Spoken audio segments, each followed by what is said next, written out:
All right, movie lovers, Solo, a Star Wars story is coming to theaters near you, and we better go pick up some stars from the movie, like Donald Glover, like Ron Howard, the director, like who else? Woody Harrelson, and of course, and Chewie. And we're gonna talk to him right here on Black Tree TV. Y'all just stay tuned right here. We up in this Millennium Falcon, yeah. Push it.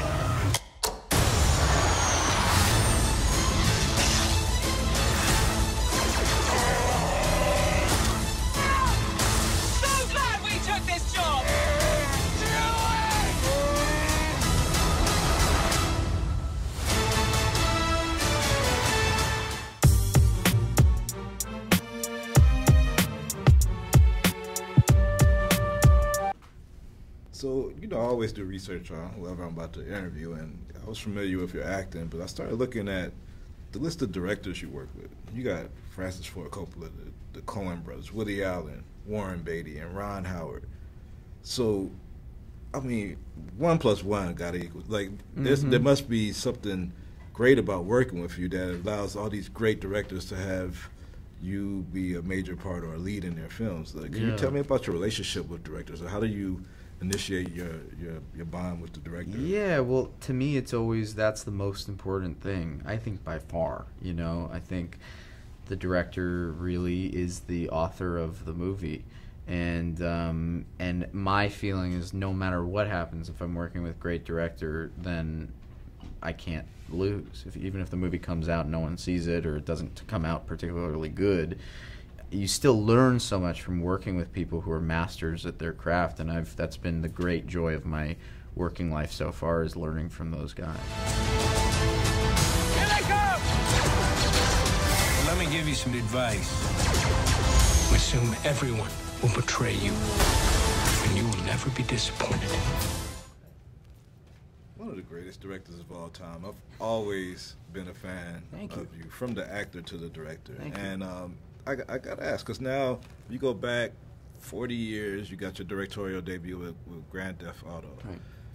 What would you want to tell the Ron Howard today? What could you tell that director to help make a better film than he did then? Wow. Well, I would say take some more risks in terms of reaching out to people. When I was younger, I was a little intimidated, even though I'd grown up in the business. I was a little bit intimidated to reach out to people who I thought might judge me. And so I tended to work with a smaller group of people who are also basically rookies and inexperienced, you know, people that I would trust and feel that comfort with. Now that's good, but if I had the experience, I would look back and say that's not as important as you pushing yourself, and go ahead and put yourself in a position where you might say something stupid, but you'll learn faster. You know, working with even more elite, experienced minds, and you know, and if you have the courage, they'll respect that and work with you. I loved you as Cookie. I'm sorry, I'm out of breath. Oh my God, Gridlocked is great. Gridlocked was great. Loved Gridlocked. My first question to you is, like, you worked with Tupac Shakur in Gridlocked. What I thought was his best acting job. He was so full of soul, because he was so like who he actually was in our movie. Away the swagger and the anger and the tension gone. He was just this really bright, deep poet, but with real humor and soul. Yeah. He was a lovely, lovely boy. He came in at a time where a lot of rappers were getting, you know, discredited for acting skills because they were getting parts because of being actors, but he came from a performing arts high school. He did. Like Donald Glover. And I want to know, That's do you see any similarities in them as, like, you know, young actors growing up and being artists? Yeah, that's really deep, actually, darling, making that connection between Tupac and Donald. Because Donald has what Tupac had without the self-harming element to what Tupac. There was some self-harming stuff just in his vibe. You know, there was an anger there, which, you know, his mother from the Panthers. I mean, this stuff, you know, we carry it in our bodies, right? What our parents have been through, what their parents have been through, and there's a softening over time, you know. And I feel like Donald has all of that energy and charisma and charm and intelligence without wanting to destroy it all, you know, and that's pretty deep. you know. So I think we all in life are inheriting from the generation before us, and it's how we make good on that, on their persevering, no matter how messed up their lives were, and ours as a result. It's our duty to go forward and be better. Yeah. Isn't it? Do you think? I'm glad we're having this conversation. Yeah, it's your duty. Very good. It's your duty to go forward and be better. No, philosophically, that's an important point you're making. You see, how'd you guys let me beat you on that one? Come on. There's no liars in this game, just players. The seat taken? Nobody's in the seat, then it ain't taken, friend. So this is, Sabak? Sabak. Sabak. Got it. You played before? A couple times, yeah. Captain Lando Calrissian. Han Solo. Looks like you're having a good day. I'm a lucky guy. Can I ask you a question, Captain Calrissian? Anything, Han? It's Han, but that's okay. I heard a story about you. I was wondering if it's true. Everything you've heard about me is true. Billy D. Williams has a lot of female fans from his 50, 60 years on film. I want to know if any of have you been getting like a lot of cougar love? Because require this. Well, funny you should ask. He's still in his pajamas. I rolled out of bed from last night's premiere, not at my house. It's funny because like my mother is like a big fan of Billy D. So like I think I've been getting a lot more like don't like try and be as like big deal as him in that movie because like he was just like the shit like in that movie. So yeah, I haven't. I've definitely got a lot of like people like oh like you the flair of it has rubbed off on me, and I think that's partly due to him, like, just like that character is so iconic as far as like having that kind of feel. So I couldn't help but be a part of it. Get ready. Thought we were in trouble there for a second, but it's fine. We're fine.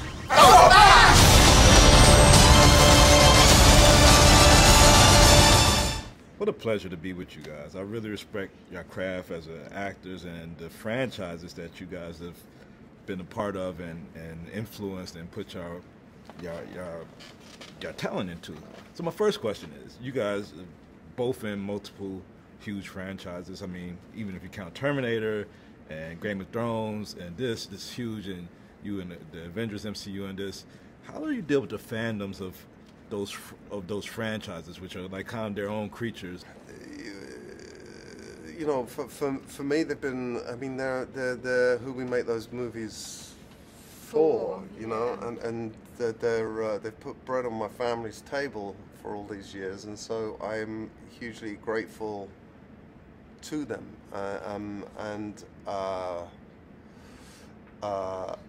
But as far as how do I deal with them, I don't deal with them in any way except to try and be respectful and have a real interaction when I meet them, when I'm in a place where we're interacting, crossing over and trying to have a real actual human experience, which is difficult in those circumstances because they're usually quite heightened, weird moments like last night. They're not normal experiences. And people are very emotional over you right now. I know. I'm gonna have to leave town, man. Good going on.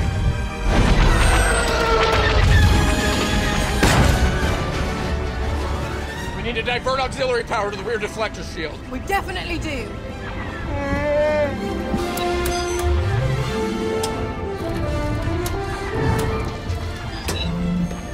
When do you know how to fly? 190 years old? You look great. Chewie, get in. I'll help Lando.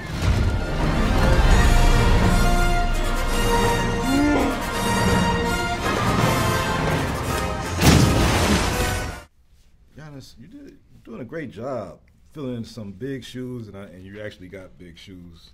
So, Thank you. So, I mean, how does it feel? I mean, Peter Mayhew, a legend with this part. Like, I mean, that's a big role to fill, and a complicated technical role to fill as Chewbacca. So, tell me, how did you get the confidence to do this?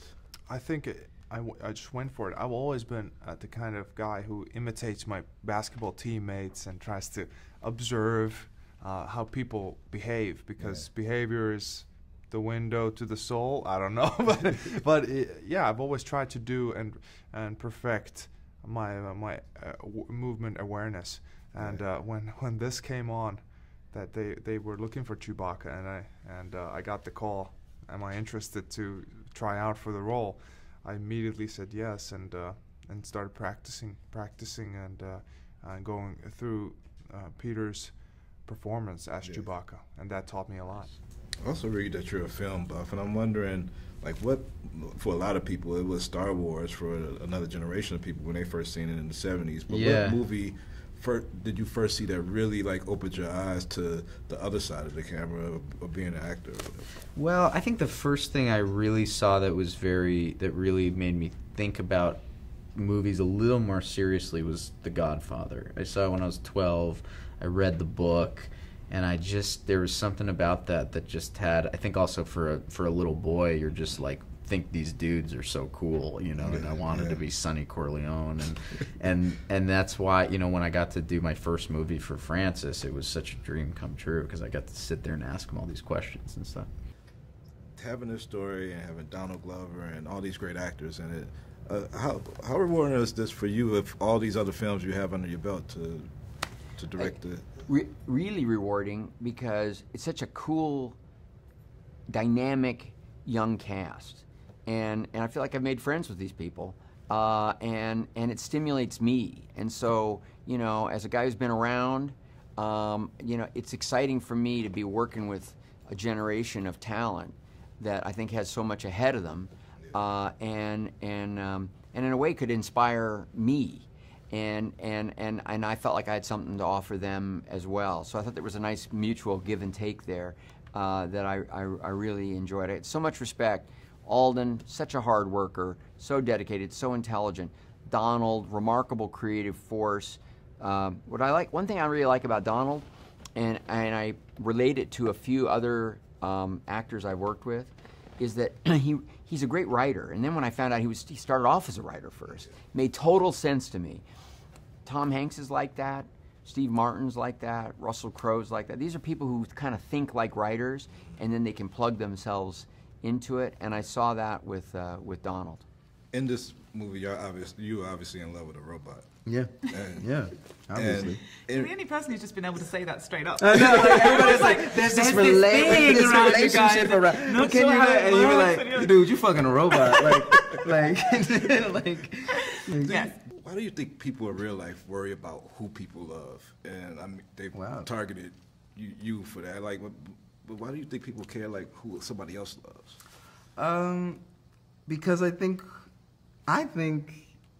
who you love intrinsically becomes a part of your identity, and like that's all we have really at the end. It's like your identity. So and people want to be able to define your identity. It's part of our nature to define people's identity, because then you can shun them, you can judge them, you can do whatever, because it's like, I know all I need to know about you. I know everything. So I feel like, yeah, that's just, you know, that's just part of it. And I don't hate on that. Like, I think it's just, you know, just part of it. And yeah, like loving a robot, like, yeah, like I think love is always going to be the greatest thing you can do, but as long as it's not selfish, as long as it's not like, you know, a selfish thing. I love our relationship on the ship, because it feels like a real relationship as well. Yeah, it doesn't feel fake. No, because sometimes it's the biggest compliment in the world when someone doesn't patronize you by being careful with you, that they're just rude to each other, but I can totally imagine them just staying up all night and chatting and sort of getting high and chilling out. Yeah, and laughing at each other. She's like on her oil. Great job, guys. I love y'all stuff, man. Keep doing your work, is genius. No, thank you, man.